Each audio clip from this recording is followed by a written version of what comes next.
जय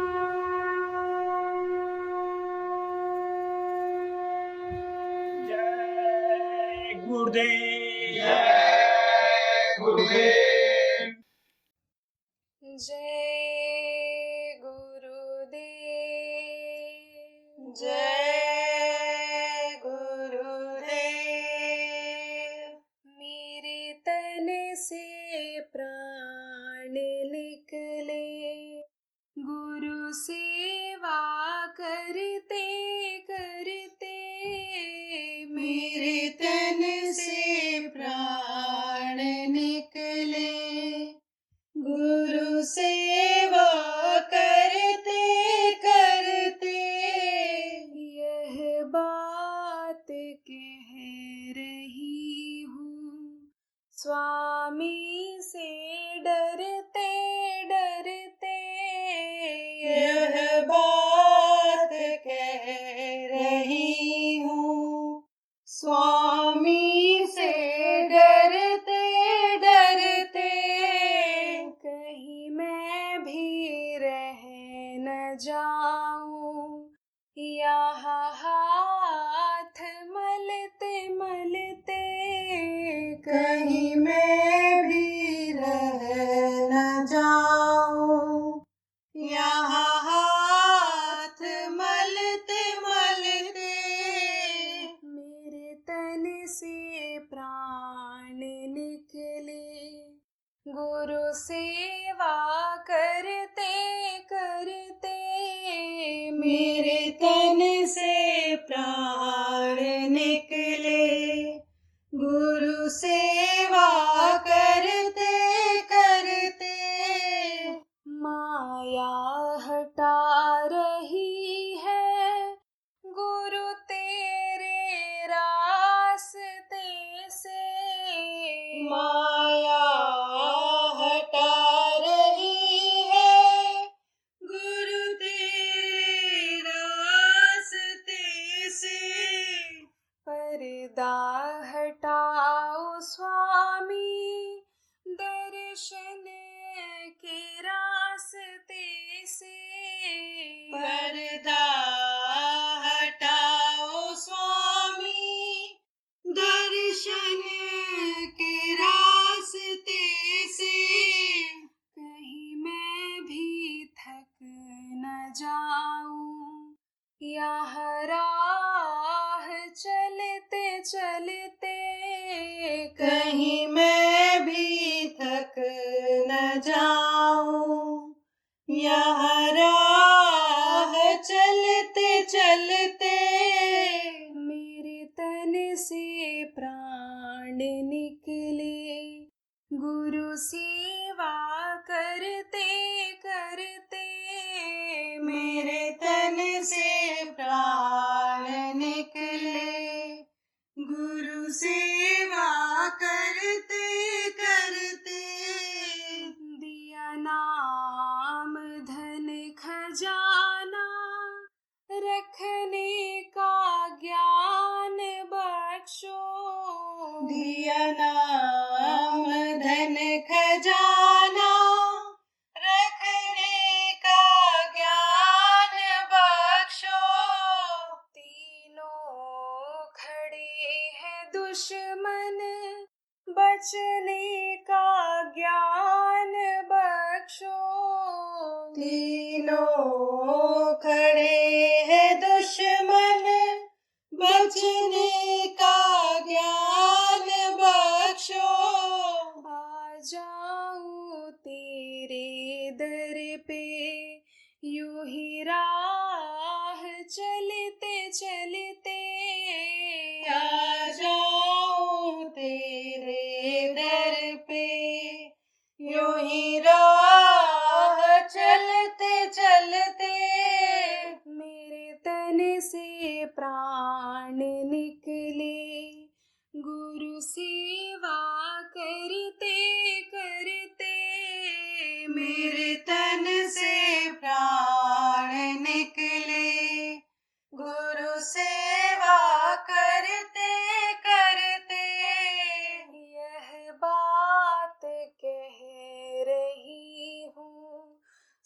स्वामी से डरते डरते यह बात कह रही हूँ। स्वामी से डरते डरते। जय गुरुदेव। जय गुरुदेव।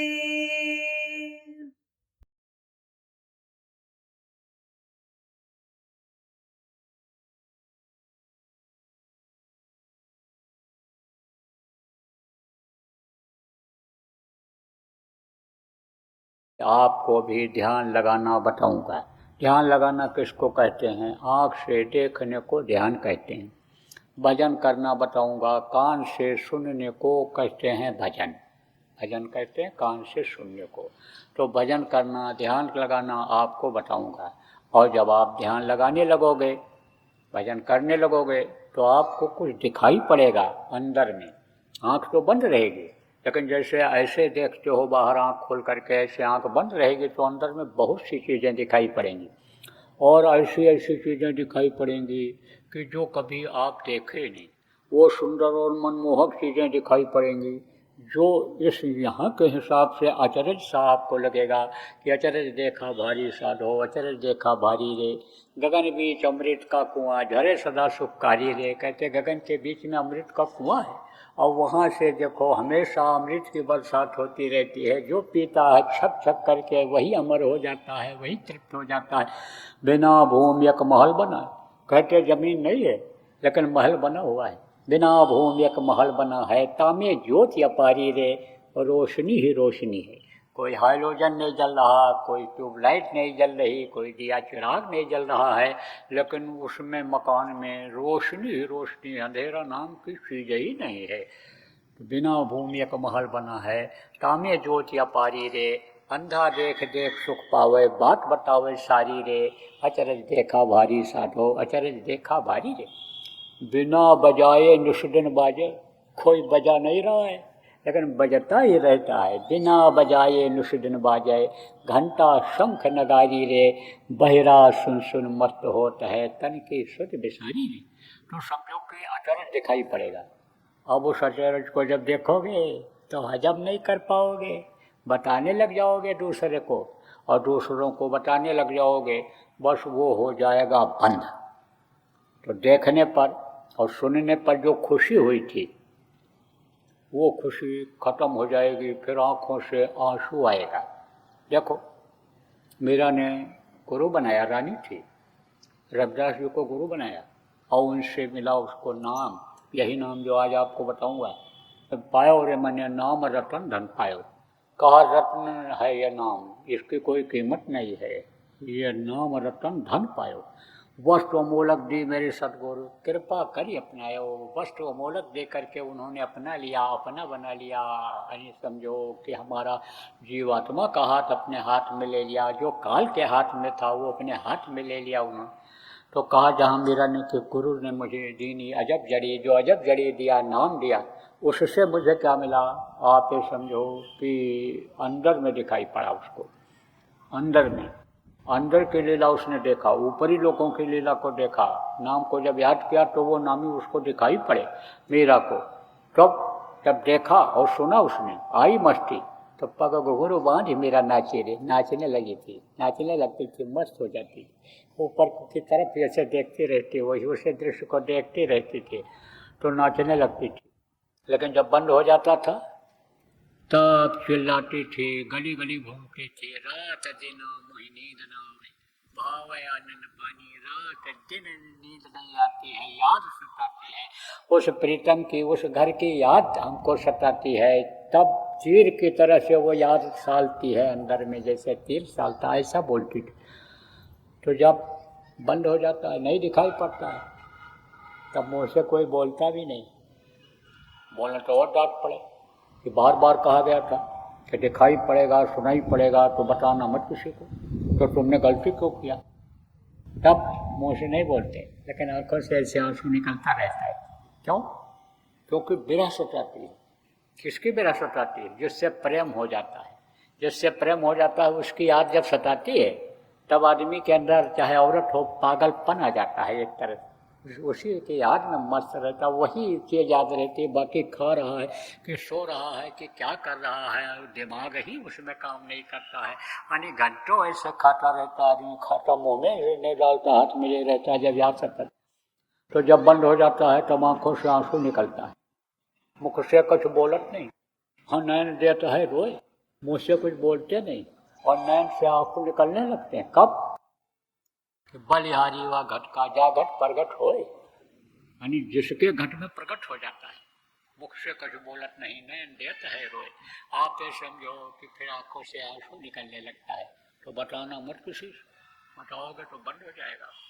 अब आपको बताऊंगा 3 चीज, सुमिरन, ध्यान और भजन। सुमिरन कहते हैं माला जपने को, ध्यान किसको कहते हैं आँख से देखने को, भजन किसको कहते हैं कान से सुनने को। 3 चीज और समझो, 3 आँख, 3 कान और 3 नाक। तो कहोगे भाई ये कैसे? 2 आँखें ये बाहर, इससे बाहर की चीज दिखाई पड़ती है। 1 आँख अंदर जीवात्मा में, इससे ऊपरी लोगों की चीजें दिखाई पड़ती हैं। 2 कान ये बाहर, इससे बाहर की आवाज़ सुनाई पड़ती है। 1 कान अंदर जीवात्मा में, जैसे वो आकाशवाणी, अनहरवाणी, खुदाई आवाज़, कई भी आवाज़ साउंड सुनाई पड़ता है। और 3 नाक, देखो इसको तो नाक कहते हो, लेकिन ये क्या है? जैसे नाले के ऊपर पत्थर रख दो तो नाला ढक जाता है, ऐसे ये ढक दिया गया है। ये इससे क्या निकलता है? ये सुराख से गंदगी निकलती है अंदर की। जितने सुराख हैं शरीर के अंदर, सबसे गंदगी निकलती है। इंद्रिय द्वार झरोखा नाना, कान है, यानी ये इंद्रिय दरवाजा है। कौन सी इंद्रिय? आँख इंद्रिय, कान इंद्रिय, मुँह इंद्रिय, ये 2 इंद्रियाँ नीचे हैं, सुराख है, यानी ये दरवाजा है। और खिड़की, इंद्रिय द्वार झरोखा, झरोखा किसको कहते हैं? खिड़की को। ये जो रोए जहाँ लगे हैं, सुराख है वहाँ, यहाँ से क्या निकलता है? पसीना। और पसीना में क्या होता है? खुशबू, बदबू होती है। और मांसाहारी का पसीना तो और बहुत बदबूदार होता है। शाकाहारी कोई हो तो कम भी हो, फलाहार करता हो तो और कम बदबू उसमें रहेगी। लेकिन मांसाहार जो करता है उसके पसीने से बहुत बदबू निकलती है। तो आपको समझने की ज़रूरत है, इन दोनों सुराखों से क्या निकलता है? गंदगी निकलती है। तो इसको ढकने के लिए ये बना दिया। किसने बनाया?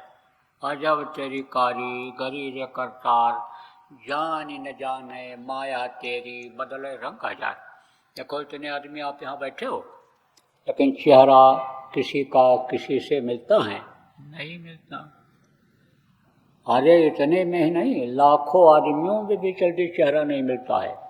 जुड़वा भाई होते हैं तो उनमें भी कोई न कोई अंतर होता है। हर कोई तो नहीं पहचान सकता, लेकिन माँ पहचानती है। और अगर न पहचान पावे तो दोनों भाई के हिस्से की मिठाई एक ही खा के चला जाएगा, फिर लौट के आएगा, खा के चला जाएगा, इसलिए पहचान जाती है। तो ये किसकी लीला है? ये उसी बनाने वाले का सांचा है कि अलग अलग सांचा बनाया है एक एक प्राणी के लिए, जीव के लिए। अब उसने यह नाक बनाया है। तो जो उधर पहाड़ों पर रहते हैं, विदेशों में, मैं गया, देश का नाम नहीं लूँगा, तो वहाँ तो ऐसा नाक मालूम ही नहीं पड़ती है, नब दबा हुआ है। और आँखें ऐसे जैसे चिड़िया की आँखें ऐसे चुगर चुगर ऐसे होती हैं वो। तो ऐसा क्यों होता है? वहाँ का माहौल ऐसा होता है, वातावरण ऐसा होता है। देखो इधर आपके जितने ठंडी जगह पर जाएंगे लोग गोरे मिलेंगे, और उधर चले जाओ गर्म अन्य प्रदेशों में तो वहाँ लोगों का ये काला हो जाता है, सूरज की रोशनी तेज लगती है, काला हो जाता है, ऐसे बनावट होती है। तो समझो ये उसने बनाया है। किसने बनाया? उस प्रभु ने माँ के पेट में बनाया। जल पृथ्वी अग्नि वायु और आकाश, जन्म अष्ट प्रणामी बड़ी क्षीर शक्तियाँ हैं, इससे माँ के पेट में यह पिंड बना है। तो ये 2 सुराख है ये। तो मैं आपको बता रहा था कि नाक जिसका चपटा हो गया मान लो, और चपटे नाक वाले को उधर की लड़के का फोटो अगर यहाँ दिखाओ किसी को शादी के लिए, तो करेगा शादी? कहेगा नक बैठी लड़की से हम शादी नहीं करेंगे। कितने बस कितना भी धनी मानी क्यों ना हो, कितना भी गुणवती हो, पढ़ी लिखी हो, लेकिन जब फोटो देखेगा तो बिचक जाएगा, कहेगा हम इससे शादी नहीं करेंगे। किसी लड़के का नाक दबा हुआ हो और लड़की को फोटो दिखाओ तो वो भी दूर से ही नो नो नो नो बोल देती है, और ज़्यादा दबाव डालोगे तो कहेगी हमको शादी ही नहीं करनी, हम तो पढ़ाई कर लेंगे तब करेंगे, और पढ़ लिख लिया होगा तब कहेगी हमको नौकरी मिल जाएगी तब करेंगे। करो तो उसको नौकरी भी चल दिला देते हैं कल कारखाने में, तो बोली सरकारी नौकरी मिलेगी तब करेंगे। तो अब आप ये समझ लो सरकारी नौकरी है कहाँ, इतनी रखी कहाँ है, मिलती कितना इतना आसानी से है, तो ना अन्य समझो कि कहते हैं नौमन तेल बिकेगा और न राधा नाचेंगे। तो ऐसे ही समझ लो कि न तो शादी हो पाती है और बड़ा मुश्किल हो जाता। तो ये नाक अन्य समझो गंदगी ढकने के लिए बना दिया ये, एक ये सुंदरता है। देखो पहले के आदमी नाक की कीमत समझते थे, अरे नाक के नीचे ये जो बाल होता है इसकी भी कीमत लगाते थे लोग। मूछ का एक बाल निकाल करके गिरवी रख करके आदमी 1,50,000 रुपया कर्जा ले आता था, देने वाले को विश्वास था कि हमारा पैसा ये वापस कर जाएगा। तो वास्तव में नाक यह है, ये एक दाहिनी तरफ सुराख और ये बाईं तरफ है, ये सुराख है, यही शरीर को चलाता है। एक नाक के सुराख से अच्छी हवा जाती है, कहाँ जाती है? शरीर के अंदर जाती है। किसको देती है? प्राणों को देती है। प्राण ही इस शरीर को चलाते हैं, ये ऐसे चलते रहते हैं, ऐसा हवा ऐसे चलता रहता है, ऐसे हवा से ये चलता है। और नाक जो है वो हवा को लेता है। और 10 प्रकार के प्राण हैं, इस प्राण के अलावा भी 9 प्रकार के प्राण हैं, जगह जगह पर उनका स्थान है। तो उनको भी हवा यही नाक देता है। एक बार में एक सुराख से अच्छी हवा जाती है और दूसरे से गंदी खराब हवा बाहर निकलती है।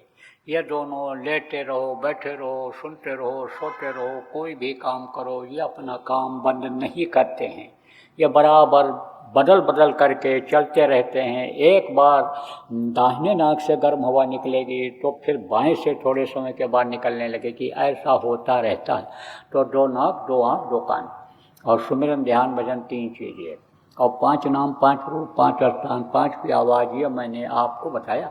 अब आपको दूंगा नामदान, लेकिन नामदान देने से पहले आपको थोड़ा परहेज के बारे में बताऊंगा। परहेज क्या करना रहेगा? जो मनुष्य का भोजन नहीं है। देखो किसी भी पशु पक्षी का मांस आप मत खाना, यह मनुष्य का भोजन नहीं है। यह तो उन जानवरों के लिए बनाया गया जिनके दांत बाहर निकलते हैं, नुकीले होते हैं, जिनकी आँखें गोल होती हैं, चमकीली होती हैं, जिन जानवरों को रात को दूर तक दिखाई पड़ता है, जो चाट करके पानी पीते हैं, जिनके पसीना नहीं होता है।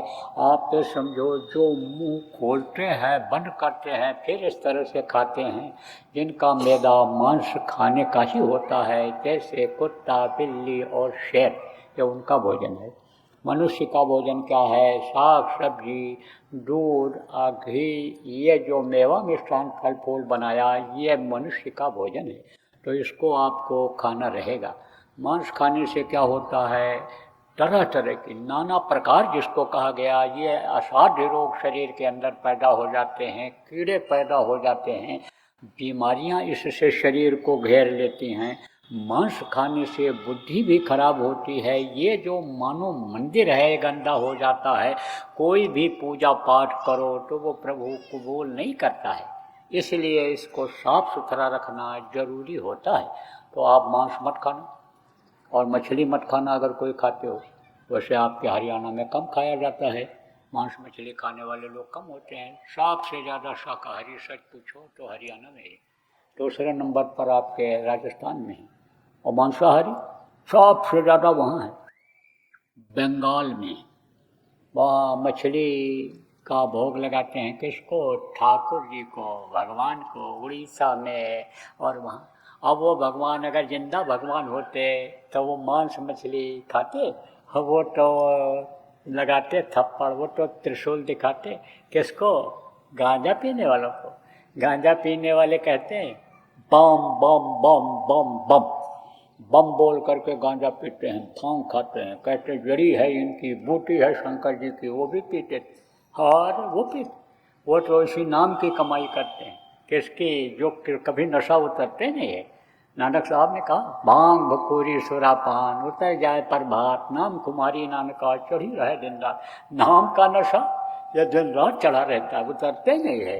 यह नाम जो आज आपको बताऊंगा, जिसको सुमिरन करने के लिए बताऊंगा, इसका नशा जब आ जाता है तो उतरते नहीं।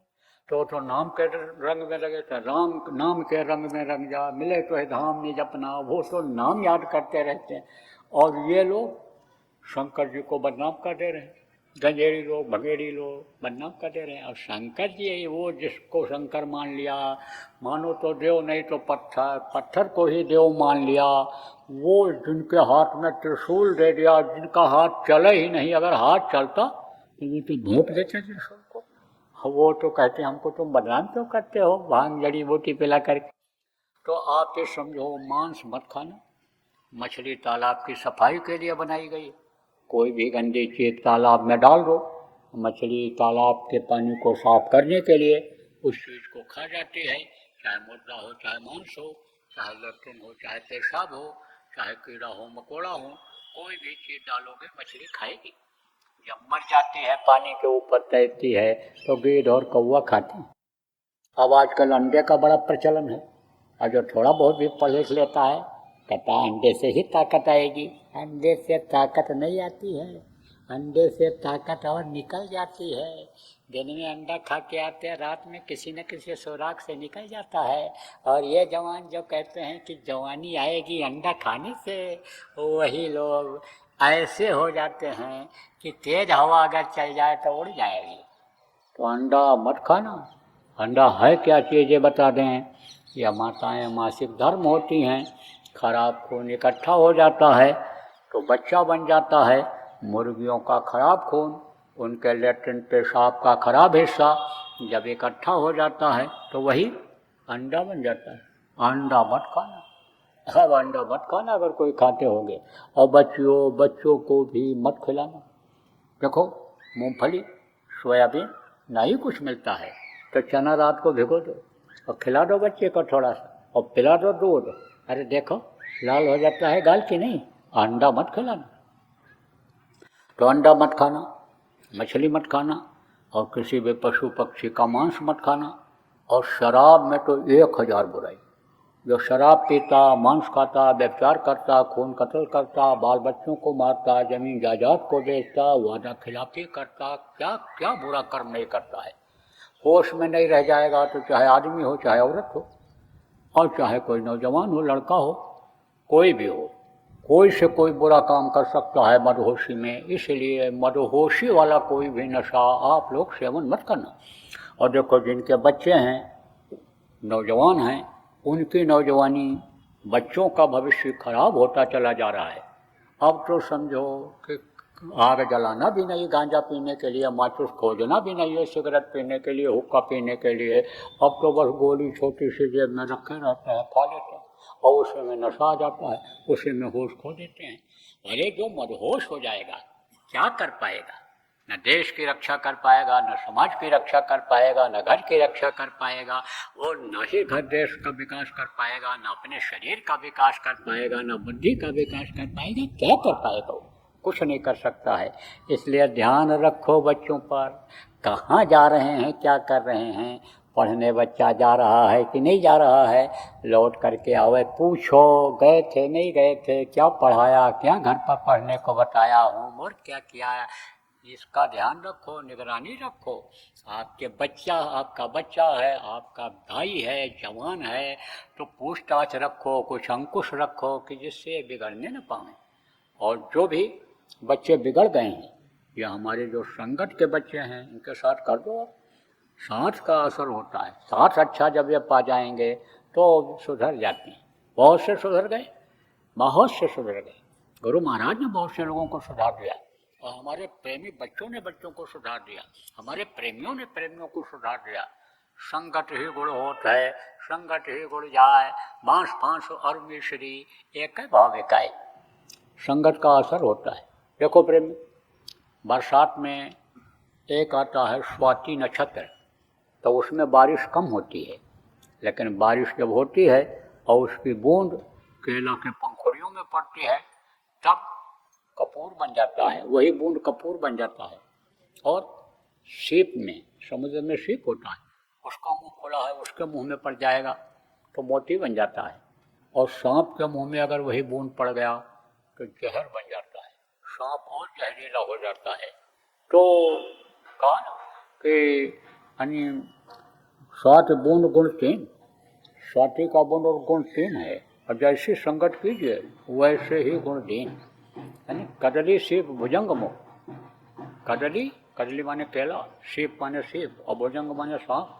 कदली सीप भुजंग मुख और स्वाति बूंद गुण तीन। बूंद ऊपर से गिरी तो गुण तीन हो गए। ऐसे 60 का असर होता है। और भाई बता दें, मंथरा कैकेयी के साथ रहते रहते मन बदल दिया था कैकेयी का। जो राम से भरत से ज़्यादा प्रेम करती थी वही जंगल भिजवा दिया। तो साथ अच्छे का करेगा तो अच्छा असर आएगा, बुरे का करता है तो बुरे का असर आ जाता है। तो सब लोग अच्छे लोगों का साथ करो। बच्चों नहीं छूट रहा है, अच्छों का साथ करो, छूट जाएगा। बहुत लोगों को छूट गया। और आप लोग तो यहीं अगर नशे का सेवन करते हो इस तरह का कि होश में जिससे नहीं रह जाए आदमी, तो उसको छोड़ देना। कोई बीड़ी पी ले, हुक्का पी ले, तंबाकू पी ले तो होश में रहेगा। लेकिन गांजा पी ले, अफीम पी ले, ताड़ी पी ले तो होश में रहेगा। शराब पी ले तो होश में रहेगा। तो इन चीज़ों का तेज नशा जिसमें हो उसको आप छोड़ देना। बाकी आज़ाद हो, है आपके पास अच्छा खाओ, है तो अच्छा पहनो, है तो अच्छे घर में रहो, आपको आज़ादी है, पूरी छूट है। अरे हाजमा सही है, हजम कर सकते हो तो 4 रोटी की जगह 40 रोटी खा लो, हम मना नहीं करते हैं। छोड़ो किसी को नहीं। और जो गृहस्थ का धर्म होता है उसका पालन आप करो। आपको किसी को घर छोड़ा करके ब्रह्मचारी बना करके हम नहीं रखना चाहते हैं।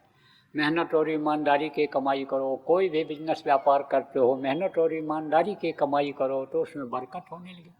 कोई भी काम आपको करना है, दुकान करना, कल कारखाना लगाना है, सीख करके आप करो। घर मकान आपको बनाना है, आप बना लो। कोई घर खरीदना है, ज़मीन जायदाद खरीदना है तो घर आप नया खरीदो। ज़मीन जायदाद लेना है, कागज़ देख लो, लफड़े का ना हो, सरकारी ना हो, आगे दिक्कत आवे। यह सब काम आप करो, आज़ादी है। लेकिन इन सब कामों में आप 22 घंटा समय दो और 2 घंटा समय हमको दे दो।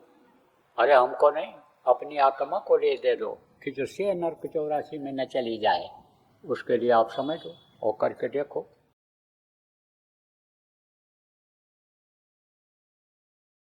कहते हैं ना, तरुणाई अंगड़ाई लेती है जब, तब समझो इतिहास बदल जाता है। युवा में बहुत बड़ी शक्ति है। लेकिन हमको तो सबसे ज़्यादा चिंता इन युवाओं की है इस समय पर कि जो नशे की आदतों में फंसते चले जा रहे हैं, चरित्र को अपने गिराते चले जा रहे हैं, भारत जैसे चरित्रवान देश की गरिमा को ख़त्म करते चले जा रहे हैं।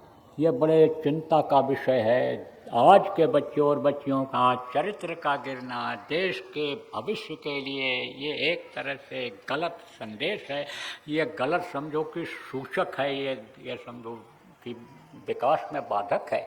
इसलिए इन पर आप ध्यान रखो। छोटे बच्चों को ही आप अच्छी आदत सिखाओ, उनका ध्यान रखो। घर से जब निकलें कहाँ जा रहे हैं, क्या पढ़ रहे हैं। गलत बच्चों के साथ, बच्चियों के साथ में हमारी बच्चियां तो नहीं पढ़ रही हैं। इन चीज़ का ध्यान रखो, जिम्मेदारी महसूस करो। किसका? गृहस्थ आश्रम का, गृहस्थ धर्म का पालन करो। अगर आपने बच्चा बच्ची पैदा किया है तो थोड़ा सा समय उनके लिए भी निकालो। नहीं पढ़ा सकते हो तो कम से कम शाम को जब लौट करके आएँ तो पूछो तो क्या पढ़ा, क्या पढ़ाया मास्टर जी ने, होमवर्क क्या दिया है, थोड़ा सा ध्यान दो। और नहीं तो यही बच्चे जिनसे बहुत बड़ी बड़ी उम्मीदें आप करते हो, यही आपके लिए तकलीफ देह हो जाएंगे, यही आपके जान के खतरा पैदा कर देंगे। इसलिए इनका ध्यान रखो, ये ज़रूर कहता हूँ। जय गुरुदेव। सरकारी व गैर सरकारी अनुदान के लिए बिना सत्संगियों के सहयोग द्वारा जनहित के कार्यों में लगी हुई बाबा जय गुरुदेव धर्म विकास संस्था का मुख्यालय पिंगलेश्वर रेलवे स्टेशन के सामने मक्सी रोड, उज्जैन, मध्य प्रदेश में है। यहाँ पर सत्संग व नामदान का कार्यक्रम होता रहता है। अतः आप श्रोताओं से अनुरोध है कि बाबा उमाकांत जी महाराज के आश्रम उज्जैन एक बार परिवार सहित जरूर पधारिएगा। आपके सुझाव के लिए व्हाट्सएप नंबर 9575600700। जय गुरुदेव।